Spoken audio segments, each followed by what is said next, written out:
TikTok is a big step closer to getting banned in the U.S. because President Biden actually signed into law a bill that requires TikTok's Chinese parent company, ByteDance, to sell TikTok within 9 months or be banned here in the United States.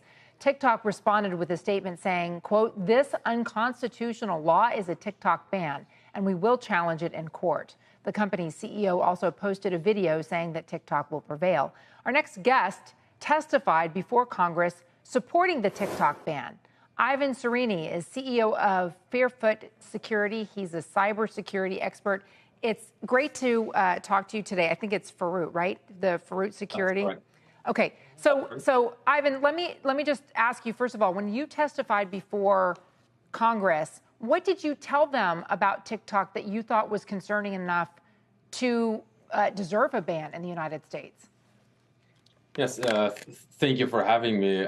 So some of the findings that we presented and we identified is the fact that TikTok has a lot of information on people who never even used TikTok in their lives. And they didn't even suspect that TikTok would be collecting their information. How do they get it? Yes, it's one of the most common ways is through something called pixels, tracking pixels on that we all come across and touch on websites that we use every day, like when you're booking a doctor's appointment or buying something online or banking online. Wait, okay, so you're saying that TikTok is getting information about us, even if we've never downloaded TikTok, if we never use TikTok, if we never go on the platform and scroll other people's videos.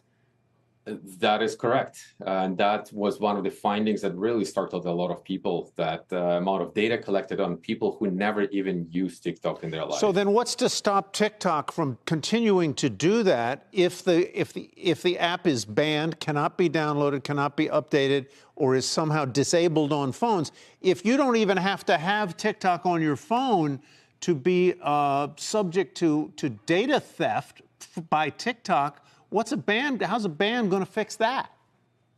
That's a very big question. So, by the way, something that can really help solve this broader problem, not just the TikTok problem, but a data collection by adversarial companies and countries, is something that is called the proposed act that will ban transferring Americans' data to companies that are controlled by adversarial states like China and Russia and Iran.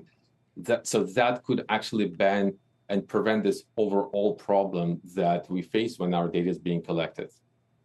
Okay, and then what if you have ByteDance saying, okay, it's valuable enough, this U.S. business, that we don't want to see it banned, or presuming, I'm presuming that a court lets this law stand.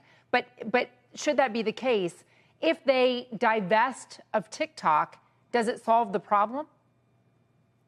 It's definitely a step in the right direction when it comes to TikTok only. So yes, once, let's presumably the divesting happens and there's a new control over the company. So what this means, first of all, is the data is still going to be collected, but it's going to be collected and sent to, call it, mothership that is in America, not in China. So it has to follow American rules, not what the Communist Party says.